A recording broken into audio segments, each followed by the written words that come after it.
Muy buenas y bendecidas noches, señores. Ya estamos otra vez aquí. Señor, gracias por la oportunidad nuevamente que nos das de compartir tu palabra, Señor. Estamos contentos porque a pesar de todos los afanes que tuvimos en el día, Padre, pudimos llegar a tiempo para llevar tu palabra. Te pedimos que hoy tu mensaje, Señor, lo escuchemos con claridad y discernamos, discernamos lo que tienes para decirnos el día de hoy, Señor. Que tu palabra sea verdad en nuestra vida, pero que sobre todo nos enseñes a utilizarla correctamente. Te alabamos y te bendecimos en el nombre precioso de tu Hijo Cristo Jesús. Amén.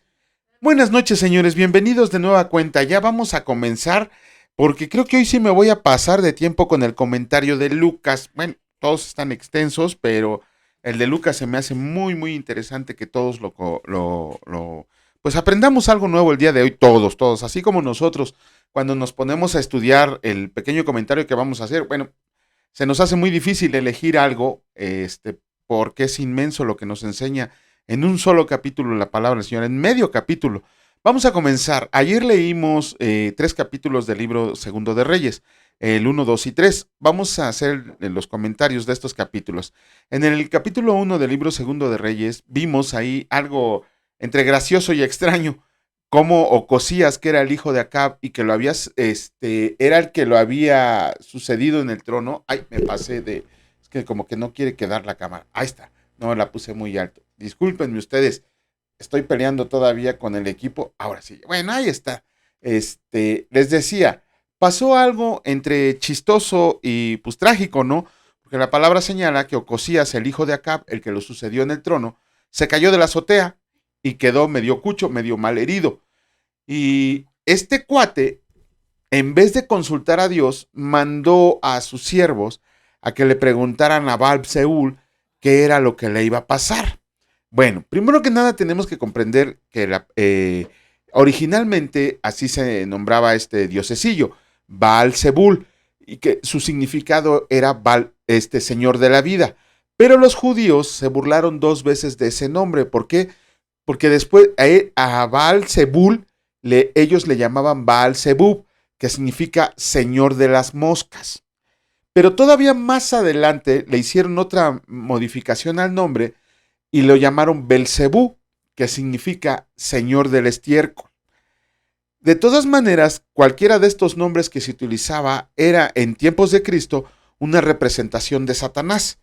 Elías le dijo, se encontró con los siervos de Ocosías y les dijo que por haber confiado en Baal Zebul, en vez de confiar en el Dios de Israel, Ocosías se iba a morir del golpazo que se dio. Vemos ahí como cuando le llevaron el mensaje a Ocosías, otra vez Elías dio una muestra del espíritu del Señor que moraba en él. ¿Por qué? Porque Ocosías mandó a sus siervos a que le dijeran a Elías pues, que se lo viniera a decir cara a cara. Obviamente los siervos obedecieron, pero dice la palabra del Señor que 2 veces que fueron los siervos de Ocosías a ver a Elías, Elías les contestaba que si era siervo de Dios, que cayera fuego del cielo y que los consumiera, cosa que pasó. 2 veces se escabechó a 50 soldados y junto con sus capitanes. A la tercera vez, el capitán fue entre inteligente y creyente porque le imploró a Elías de rodillas que respetara su vida y la de sus soldados y que por favor no descendiera fuego del cielo. Elías, al ver esta muestra de adoración, por eso les digo que hay que estudiar muy bien a Elías, al ver esta muestra de adoración, accedió a ir con ellos y en persona le dijo a Ocosías que por no haber confiado en el Dios de Israel, se iba a morir de las heridas que sufría. De ahí pasamos al capítulo 2 del libro de Reyes, donde vemos el arrebatamiento de Elías. ¿Por qué? Ya habíamos visto que ya había elegido a Eliseo como su discípulo.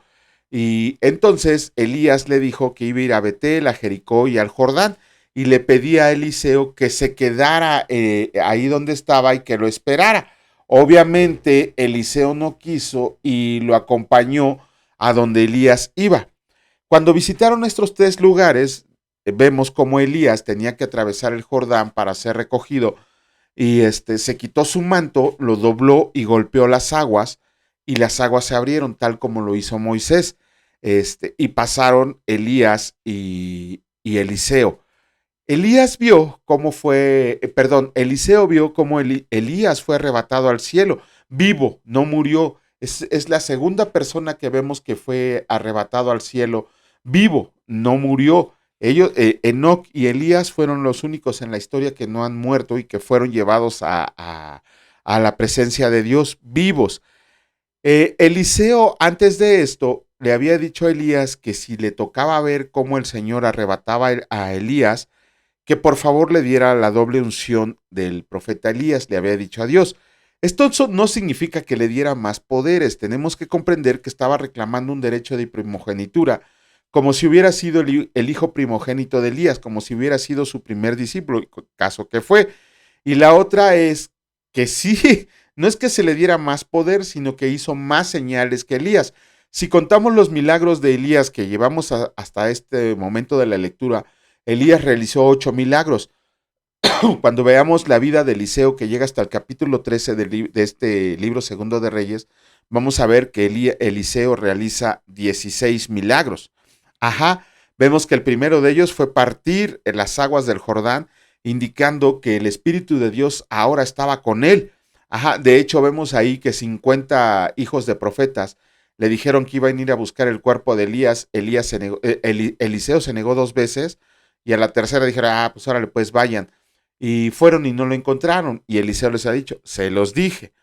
Después vemos que él sanó los manantiales de Jericó porque estaban envenenados y los hijos de los profetas le pidieron por favor que los sanara. Y Eliseo sencillamente echó sal y ya las aguas volvieron a quedar libres para beber.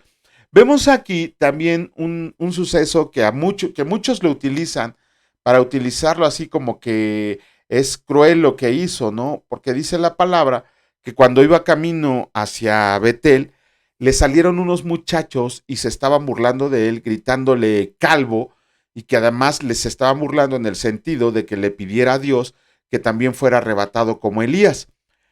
Cuando estaban en eso, la palabra señala que salieron 2 osos salvajes del bosque y acabaron con 52 muchachos. Pudiera parecer esto algo así, ay, ¿por qué lo hizo? No, bueno, tenemos que comprender primero una cosa. Para quienes no están versados en usos y costumbres judíos, se le llama muchacho hasta que se cumple 40 años de edad. De hecho, pasado los 40 años es cuando a un judío se le permite leer el Cantar de los Cantares por los que se narra ahí. Entonces, no, muchachos eran una pandilla, eran ya personas grandes. Como les digo, muchachos se consideraban hasta la edad de 40 años. Otros comentaristas señalan que quizá eran una banda de malvivientes que estaban en el bosque y salieron con el fin de hacerle daño a Elías. Cualquiera de las dos situaciones tenemos que comprender algo. Que burlarse de un profeta de Dios en los tiempos de Israel era como burlarse de Dios mismo. Estamos viendo que todos los que atacaron a los profetas del Señor les fue como en feria. Cuando leamos la vida de este Jeremías, vemos que al final no es que fuera recompensado, no sabemos qué pasó con él, pero sí sabemos que ya no sufría tanto como sufrió con los 2 reyes con los que les tocó estar ministrando. De ahí pasamos al capítulo 3 y en el capítulo 3 vemos cómo otra vez Josafat neciamente casi muere cuando hizo alianza con este Acab y no le importó y ahora volvió a hacer alianza con Joram, que era ahora el nuevo rey de Israel. Vemos ahí que Joram quería recuperar el territorio de Moab porque Moab se había rebelado, había querido ganar su independencia cuando se enteró que Acab había muerto. Joram le pidió ayuda al rey de Israel, Josafat, que accedió, y al rey de Edom, que también accedió a ir con él a la guerra. Cuando iban para allá, Joram quiso consultar con Eliseo de cómo les iría en la batalla.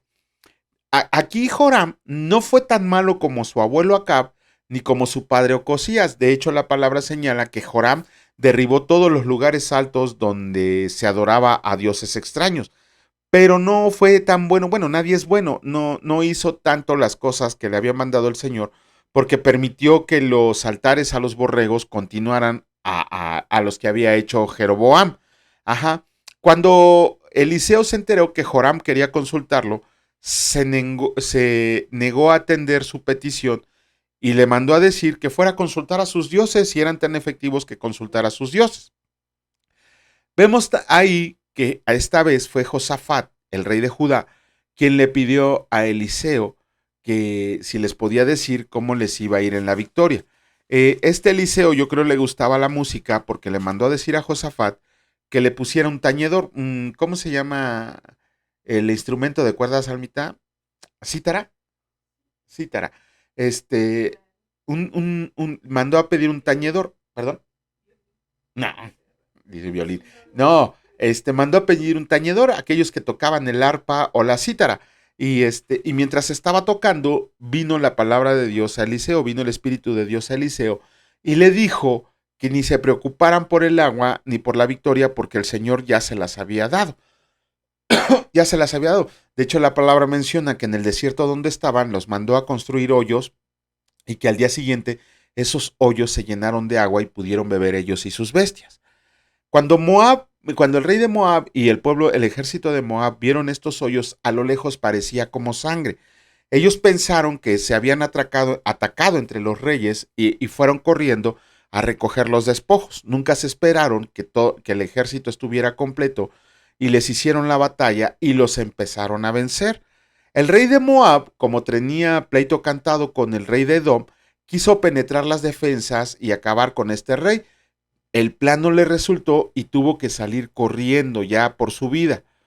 Ahí la palabra del Señor dice que cuando llegó a una ciudad donde tenía muros fortificados, se subió al muro de la ciudad o en el muro de la ciudad, tomó a su hijo y le ofreció en holocausto a sus dioses, a su pobre hijo. ¿Qué culpa tenía el hijo de que fuera tan maje para dirigir un ejército? Sacrificó a su hijo en holocausto.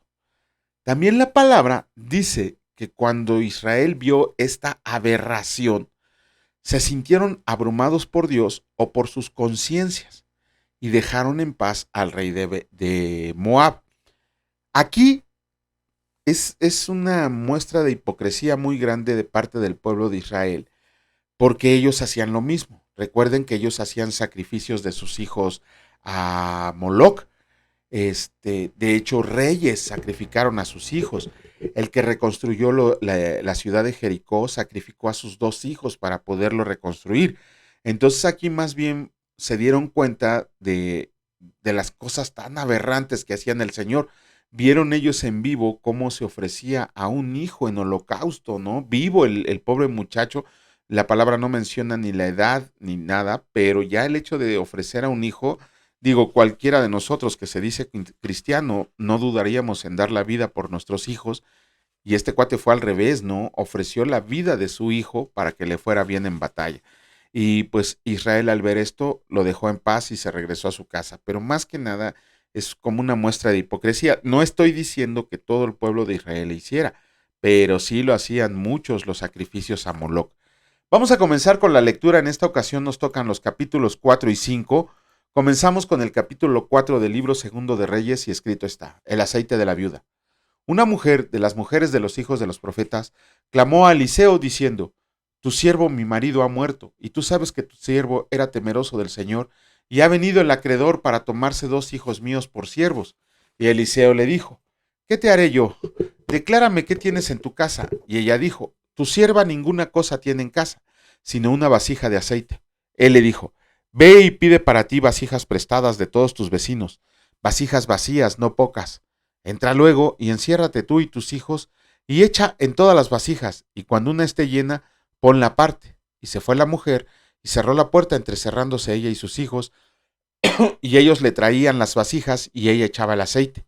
Cuando las vasijas estuvieron llenas, dijo a un hijo suyo: tráeme aún otras vasijas. Y él dijo: no hay más vasijas. Entonces cesó el aceite. Vino ella luego y le contó al varón de Dios, el cual le dijo: ve y vende el aceite y paga a tus acreedores, y tú y tus hijos vivan de lo que quede. Eliseo y la sunamita. Aconteció también que un día pasaba Eliseo por Sunem, y había una mujer importante que le invitaba insistentemente a que comiera, y cuando él pasaba por ahí, venía a la casa de ella a comer, y ella dijo a su marido: he aquí ahora yo entiendo que este que siempre pasa por nuestra casa es varón santo de Dios. Yo te ruego que hagamos un pequeño aposento de paredes y pongamos ahí una cama, mesa, silla y candelero, para que cuando él venga a nosotros, se quede en él. Y aconteció que un día vino por él ahí y se quedó en aquel aposento y ahí durmió. Entonces dijo a Giezi su criado, llama a esta tsunamita. Y cuando la llamó, vino ella delante de él. Dijo él entonces a Giezi, dile, he aquí que tú has estado solícita por nosotros con todo este esmero. ¿Qué quieres que haga por ti? ¿Necesitas que hable por ti al rey o al general del ejército? Y ella respondió, yo habito en medio de mi pueblo. Y él dijo, ¿qué? Pues haremos por ella. Y Giezi respondió, he aquí que ella no tiene hijo y su marido es viejo. Dijo entonces, llámala. Y él la llamó. Y ella se paró a la puerta. Y él le dijo, el año que viene, por este tiempo, abrazarás un hijo. Y ella dijo, no, señor mío, varón de Dios, no hagas burla de tu sierva. Mas la mujer concibió y dio luz a un hijo el año siguiente, en el tiempo que Eliseo le había dicho. Y el niño creció, pero aconteció un día que vino a su padre, que estaba con los segadores, y dijo a su padre, ¡ay, mi cabeza, mi cabeza! Y el padre dijo a un criado, llévalo a su madre. Y habiéndole él tomado y traído a su madre, estuvo sentado en sus rodillas hasta el mediodía, y murió. Ella entonces subió y lo puso sobre la cama del varón de Dios, y cerrando la puerta se salió. Llamando luego a su marido le dijo, te ruego que envíes conmigo a alguno de los criados y a una de las asnas, para que yo vaya corriendo al varón de Dios y regrese. Él le dijo, ¿para qué vas a verle hoy? No es nueva luna ni día de reposo. Y ella respondió, paz.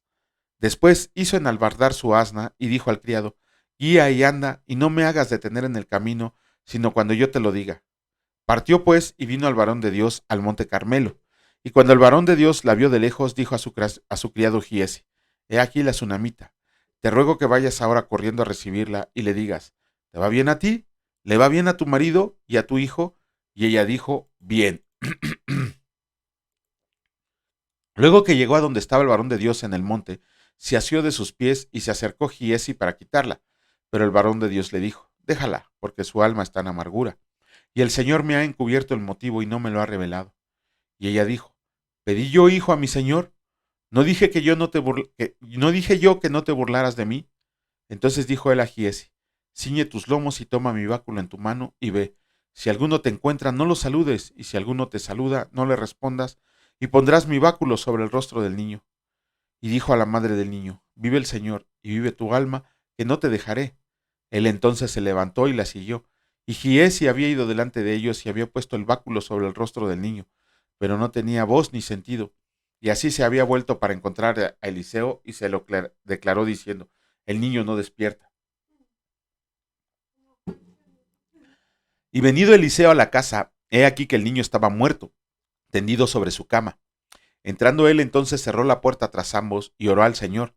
Después subió y se tendió sobre el niño, poniendo su boca sobre la boca de él, y sus ojos sobre sus ojos, y sus manos sobre las manos suyas.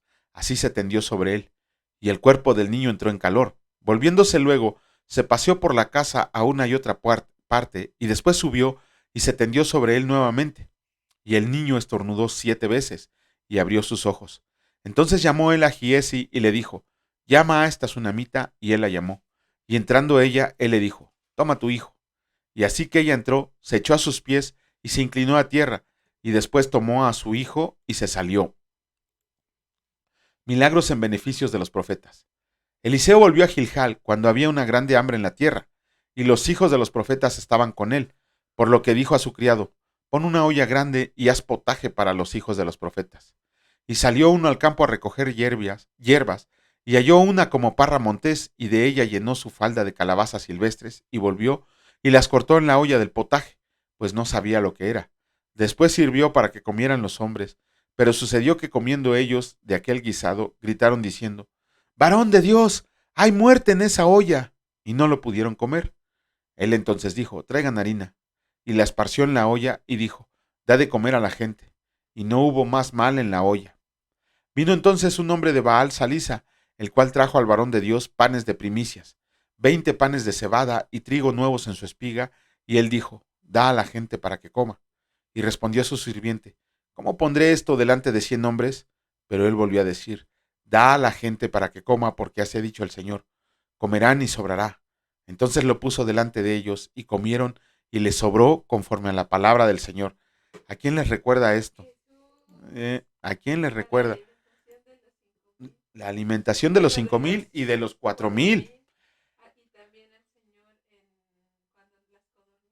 Ah, y también a Dios cuando sustentó al pueblo de Israel con las codornices y el maná del desierto. Yo no lo conozco ahorita ningún cristiano, y nosotros somos testigos de eso, que aún en tiempo cuando estábamos muy, muy mal económicamente, el aceite también, pero les decía yo, estuvimos muy, muy, muy mal económicamente, muy mal, pero jamás hubo un día en que el Señor no nos alimentara. Esa es la confianza y la dependencia que tenemos del Señor. Lo acabamos de ver con el aceite de la viuda, pero mañana haremos el comentario. Vamos a comenzar con la lectura del capítulo 5 del libro segundo de Reyes, Eliseo y Naamán. Nada más como un comentario, los milagros que ha hecho no los ha hecho sobre el pueblo de Israel, los ha hecho sobre gentiles. Naamán, general del ejército del rey de Siria, era varón grande delante de su señor y lo tenía en alta estima, porque por medio de él había dado el Señor salvación a Siria. Era este hombre valeroso en extremo, pero leproso. Y de Siria habían salido bandas armadas y habían llevado cautiva de la tierra de Israel a una muchacha, la cual servía a la mujer de Naamán. Esta dijo a su señora: si rogara mi señor al profeta que está en Samaria, él lo sanaría de su lepra. Entrando Naamán a su señor, le relató diciendo: así ha dicho una muchacha que es de la tierra de Israel. Y él le dijo al rey de Siria: anda, ve, y yo enviaré cartas al rey de Israel. Salió pues él, llevando consigo 10 talentos de plata, y 6,000 piezas de oro, y 10 mudas de vestidos. Tomó también cartas para el rey de Israel que decían así: cuando lleguen a ti estas cartas, sabe por ellas que yo envío a ti mi siervo Naamán, para que lo sanes de su lepra. Y luego que el rey de Israel leyó las cartas, rasgó sus vestidos y dijo: ¿soy yo Dios que mate y dé vida, para que éste envíe a mí que sane un hombre de su lepra? Consideren ahora y vean cómo busca ocasión contra mí. Cuando Eliseo el varón de Dios oyó que el rey de Israel había rasgado sus vestidos, envió a decir al rey: ¿por qué has rasgado tus vestidos? Venga ahora a mí, y sabrá que hay profeta en Israel. Y vino Naamán con sus caballos y con su carro, y se paró a las puertas de la casa de Eliseo. Entonces Eliseo le envió un mensajero diciendo: ve y lávate 7 veces en el Jordán, y tu carne se te restaurará, y serás limpio. Y Naamán se fue enojado diciendo: he aquí yo decía para mí: saldrá él luego, y estando en pie, invocará el nombre del Señor su Dios, y alzará su mano y tocará el lugar y sanará la lepra. Habana y Farfar, ríos de Damasco, ¿no son mejores que todas las aguas de Israel? Si me lavara en ellos, ¿no seré también limpio? Y se volvió y se fue enojado. Mas sus criados se le acercaron y le hablaron diciendo: Padre mío, si el profeta te mandara alguna gran cosa, ¿no la harías? Cuanto más diciendo: lávate y serás limpio. Él entonces descendió y se zambulló 7 veces en el Jordán, conforme a la palabra del varón de Dios, y su carne se volvió como la carne de un niño y quedó limpio. Y volvió el varón de Dios, él y toda su compañía, y se puso delante de él y dijo: he aquí ahora conozco que no hay Dios en toda la tierra sino en Israel. Te ruego que recibas algún presente de tu siervo. Mas él dijo: vive el Señor, en cuya presencia estoy, que no la aceptaré. Y le instaba que aceptara alguna cosa, pero él no quiso. Entonces Naamán dijo: te ruego pues, de esta tierra no se dará a tu siervo la carga de un par de mulas, porque de aquí en adelante tu siervo no sacrificará holocausto ni ofrecerá sacrificio a otros dioses, sino al Señor. En esto perdone el Señor a tu siervo, que cuando mi señor el rey entre en el templo de Rimón para adorar en él, y se apoye sobre mi brazo, si yo también me inclino en el templo de Rimón, cuando haga tal, el Señor perdone en esto a tu siervo. Y él le dijo: ve en paz. Se fue pues y caminó como media legua de tierra, a una verdadera conversión, no como otros. Entonces Giesi, criado de Eliseo, el varón de Dios, dijo entre sí: he aquí que mi señor estorbó a este sirio Naamán, no tomando de su mano las cosas que había traído. Vive el Señor, que correré yo tras él y tomaré de él alguna cosa.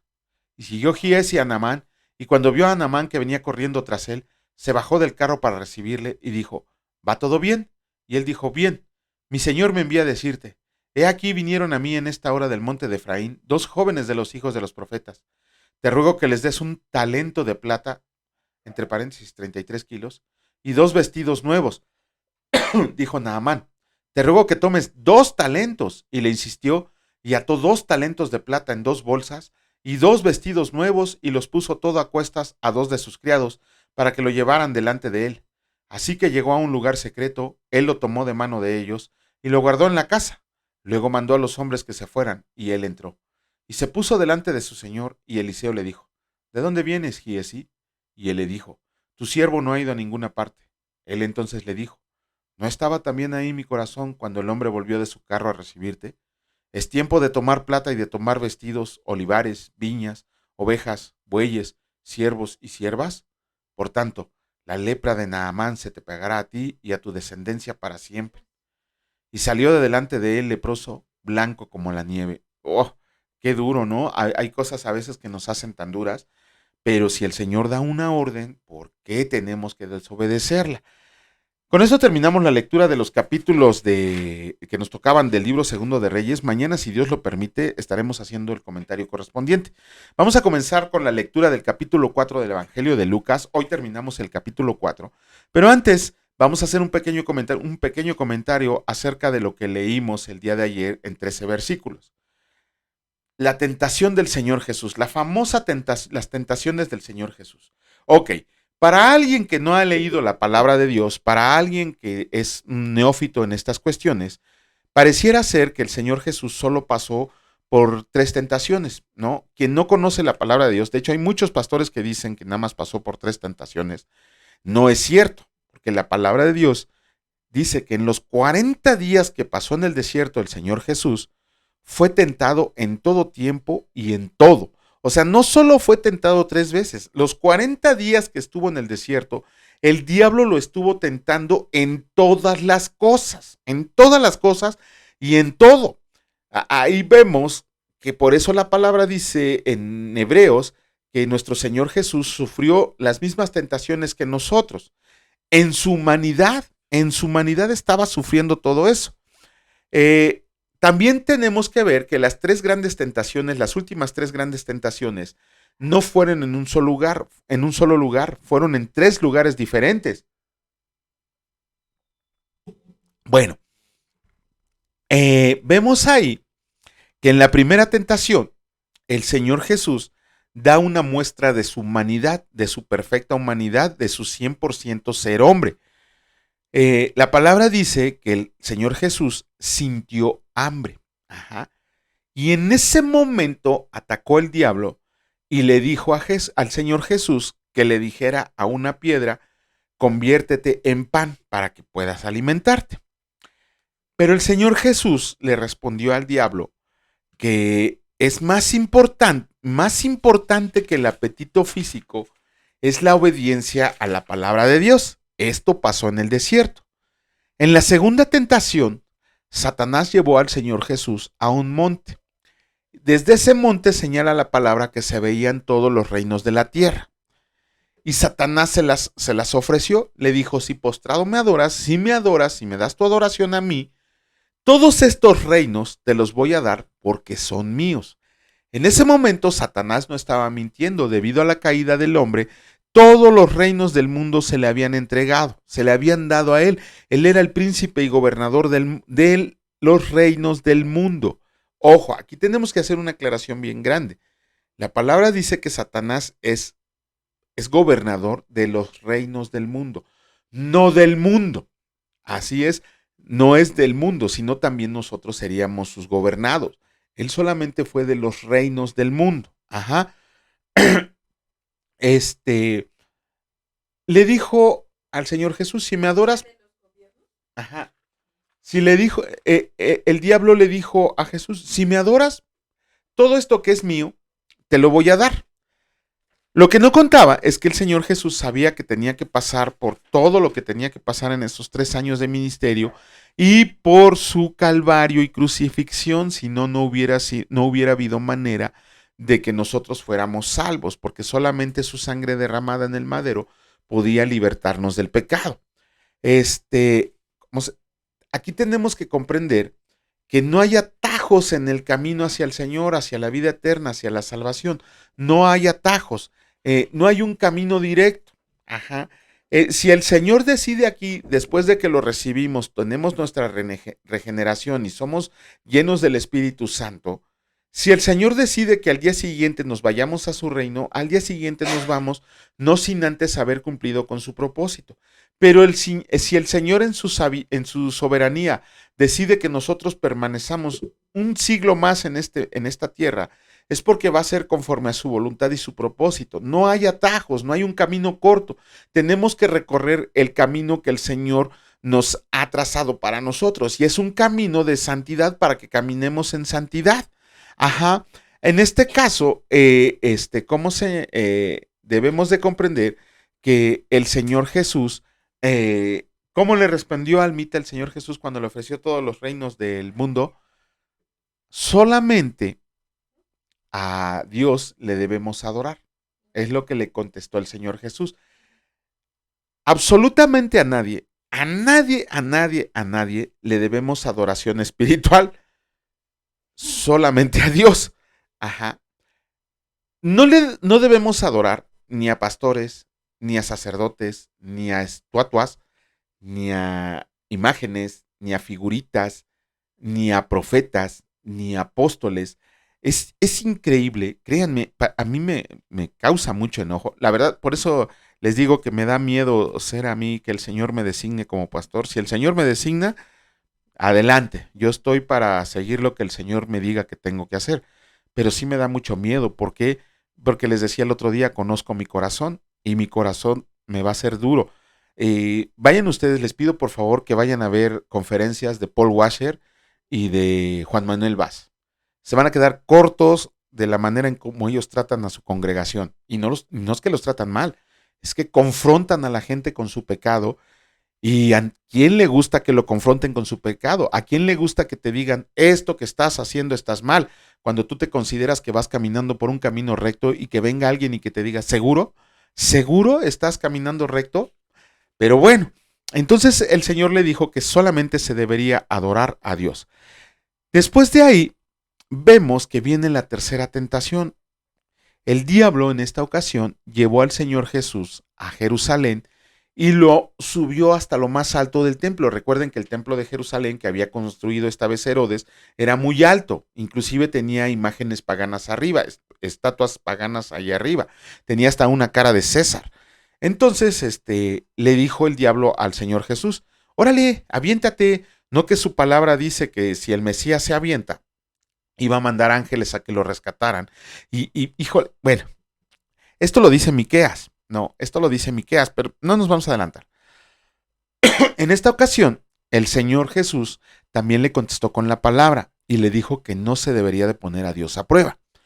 Aquí tenemos que ver que las tres grandes tentaciones del Señor Jesús son también los grandes deseos del hombre. ¿Por qué? El diablo primero lo atacó en el apetito físico, en el hambre que sentía el Señor. Esto es el cuerpo, la concupiscencia de la carne. Después lo atacó con los reinos del mundo, ofreciéndole todos los reinos del mundo, que es la concupiscencia de los ojos. Y después lo atacó con el reconocimiento público de que si los ángeles lo salvaban, todo el pueblo de Israel lo iba a ver como el Mesías esperado. Y ahí estaba atacando la soberbia de la vida. Con esos ataques, con esas tentaciones que le puso a Satanás al Señor Jesús, atacó el cuerpo, el alma y el espíritu del Señor, la trinidad de cada ser humano que hay en la tierra, cuerpo, alma y espíritu, en ese orden. Ajá. Vemos ahí que, ¿cómo se llama? Cuando atacó el apetito físico, el hambre del Señor Jesús, estaba atacando una de las principales necesidades fisiológicas del hombre, el hambre. Científicamente dicen que el cuerpo humano solo puede resistir 28 días sin agua, 28 días sin comida, pero solamente 7 días sin agua, inclusive 5. Entonces estaba atacando el hecho de que nosotras a veces nos rendimos a los placeres de la carne, a veces volviéndose a glotones, digo yo, y comí mucho, hasta me duele el estómago, pero bueno, mandé, claro, ahí era necesidad. Imagínense 40 días sin comer. Hubo varios personajes en la Biblia que se aventaron, ¿cómo se llama? Ayunos de 40 días. Moisés. Ajá. Vemos también ahí el hambre que sentía Edom. ¿Cómo se llamaba el hermano? El que vendió su primogenitura por un plato de lentejas. Era Edom. Sí, ¿no? Era el hermano de Isaac. Ajá, Edom, que significa rojo. Que por un plato de lentejas vendió su reino, vendió su primogenitura. Eso es lo que también nos pasa a nosotros, ¿no? A veces se nos hace más importante satisfacer los deseos de la carne que obedecer la palabra de Dios. Esaú se llamaba el que vendió su primogenitura. Bueno, le decían Edom porque significa el rojo. Él era pelirrojo. Después ataca ¿cómo se llama? El reconocimiento público, ¿no? Es la soberbia de la vida. En la tercera tentación es cuando queremos que nosotros se fijen en nosotros por lo que sabemos, por lo que somos, y no solo en la vida, sino en la vida religiosa. ¿Cuántos siervos conocemos que quieren un lugar principal en la iglesia? Se pasan de barberos, no es tanto que deseen servir al Señor, es tanto que lo reconozcan así públicamente de que, miren ese hombre tan espiritual. Y en el otro es los deseos de poseer, de tener muchas posesiones y riquezas, ¿no?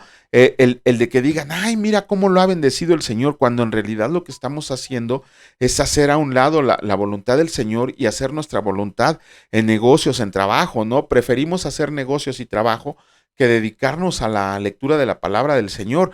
Esas son las tres grandes tentaciones por las que pasamos cada uno de nosotros y en la que le debemos de pedir fuerza al Señor para salir adelante así como el Señor Jesús lo hizo. Otra cosa que tenemos que tener muy importante en cuenta es que fue un toma y daca entre Satanás y nuestro Señor Jesucristo. ¿Por qué? Porque los dos utilizaron la palabra de Dios. Ojo, Satanás se sabe completito de memoria la palabra de Dios, no crean que no se la sabe. Sin embargo, la tergiversó a su conveniencia. Ajá.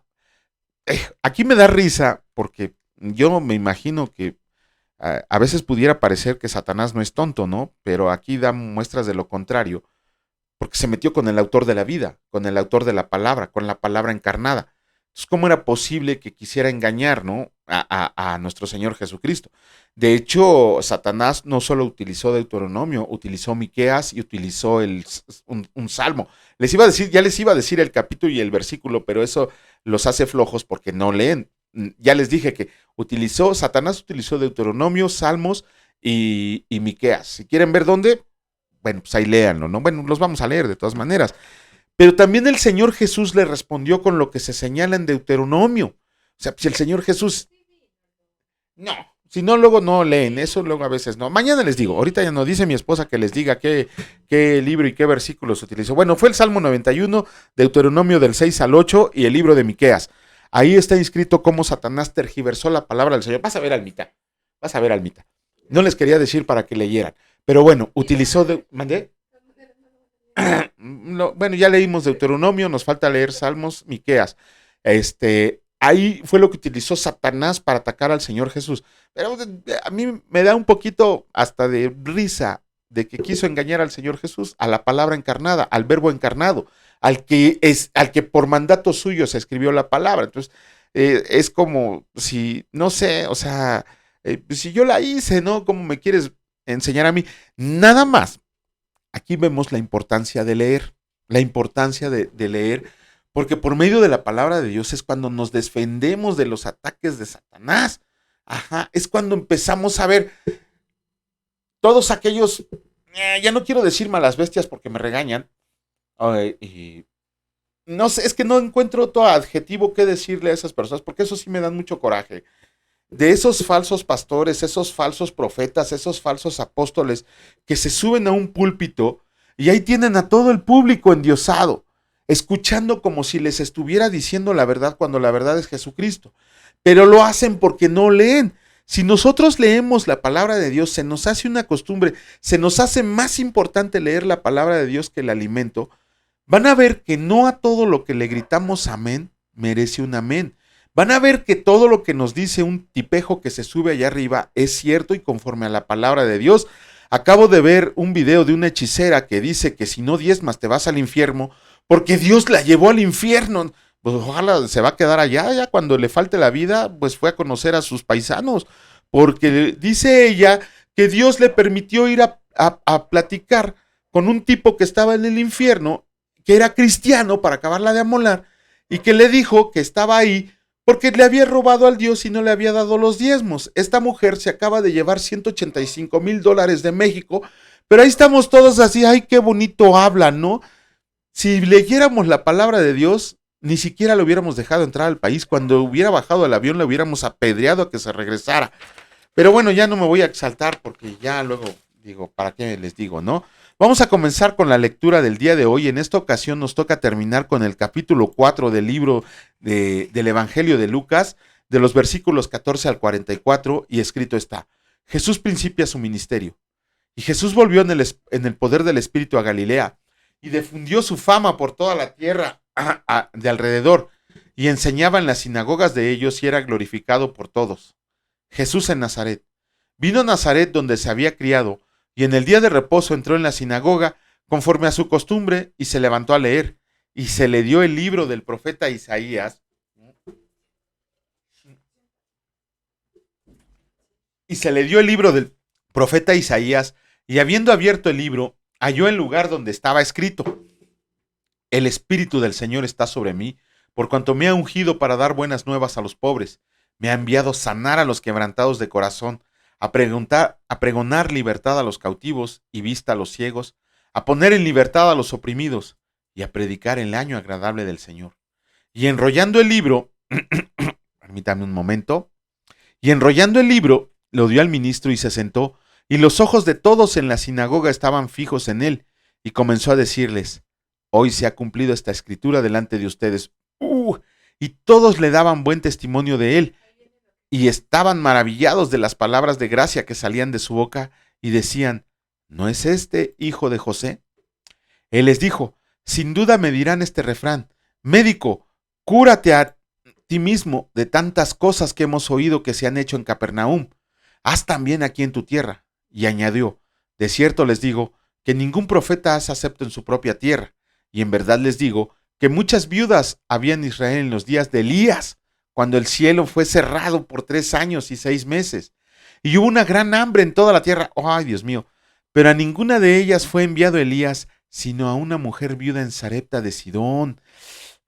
Y muchos leprosos había en Israel, gracias, Dios mío, y muchos leprosos había en Israel en tiempo del profeta Eliseo, pero ninguno de ellos fue limpiado, sino Naamán el sirio. Híjole, ¿se dan cuenta la revolquiza que le está dando al pueblo judío en ese momento? Al oír estas cosas, todos en la sinagoga se llenaron de ira, y levantándose le echaron fuera de la ciudad y le llevaron hasta la cumbre del monte sobre el cual está edificada la ciudad de ellos, para despeñarle. Mas él pasó por en medio de ellos y se fue. Un hombre que tenía un espíritu inmundo. Descendió Jesús a Capernaum, ciudad de Galilea, y les enseñaba en los días de reposo. Y se admiraban de su doctrina, porque su palabra era con autoridad.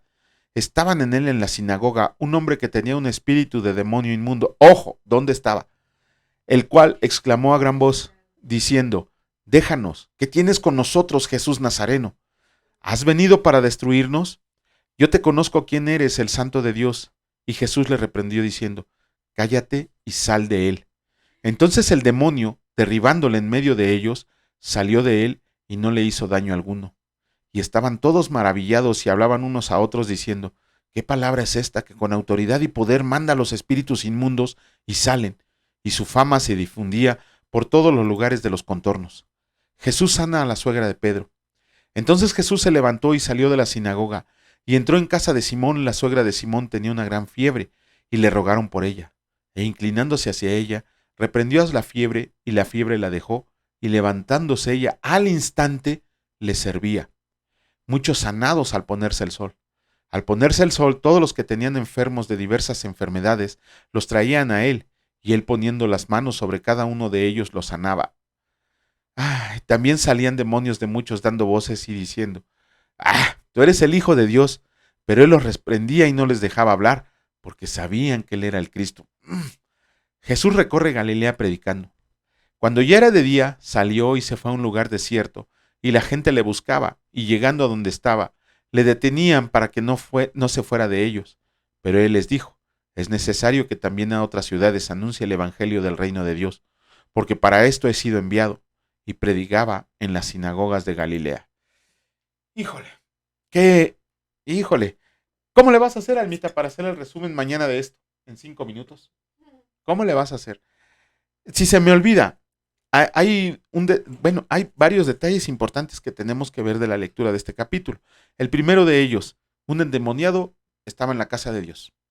Estaba en la casa de Dios, un endemoniado, la palabra lo dice, estaba en la sinagoga, que era la sinagoga, la casa de Dios, y ahí había un endemoniado. Para que luego no anden diciendo, aquí no entra. Bueno, aquí estaba el endemoniado. Segundo, Jesucristo mismo les dio una arrastrada a los judíos que estaban ahí en ese momento, porque el Señor les estaba diciendo, vine por ustedes, pero me van a rechazar, así que me voy a ir por aquellos, por los gentiles, y les puse el ejemplo de lo que leímos el día de hoy, Elías y Naamán. Ajá. Elías fue a la viuda de Sarepta, y Eliseo fue a Naamán el sirio. Ah, aquí vemos un paralelismo increíble entre las vidas de Elías, Eliseo y Jesucristo. Ay, que el Señor nos permita entender esto, ¿no? Señor, gracias, gracias porque tu misericordia es eterna, buena, grande, agradable y perfecta. Te agradecemos porque el día de hoy has abierto nuestros ojos, has abierto nuestro entendimiento un poco más para saber acerca de ti, para conocer de ti, Señor, de todo lo que hiciste por nosotros, de todo lo que hiciste en tu ministerio, de que nos dejaste una enseñanza muy grande, de que siempre, siempre, Señor, debemos estar conscientes de que la lectura de tu palabra no debe de ser nada más por leerla, sino que debemos de comprender toda la enseñanza que tienes, todo lo que nos quieres decir, Señor, todo lo que debemos de aplicar en nuestra vida. Sea, Señor, tu misericordia sobre nosotros para que cada día anhelemos, Señor, anhelemos con el corazón aprender más de tu palabra, que estemos dispuestos a defender nuestra fe con mansedumbre y reverencia, pero sobre todo, Señor, que nos volvamos discípulos tuyos, Señor. Si de verdad somos seguidores de Jesucristo, también tú dices que debemos de ser seguidores tuyos, Señor, discípulos tuyos, con todo lo que conlleva. Te damos gracias por las provisiones del día de hoy, por el alimento, por el resguardo, por el fruto del trabajo de nuestras manos, Señor. Multiplica nuestro salario para poder ayudar a los demás. Te alabamos y te bendecimos en el precioso nombre de tu Hijo Cristo Jesús. Amén. Que Dios los bendiga, señores. Si Dios lo permite, nos vemos el día de mañana. Cuídense mucho. La gracia y la paz de nuestro Dios Padre Todopoderoso y de nuestro Señor Jesucristo esté con todos ustedes. ¡Hasta luego!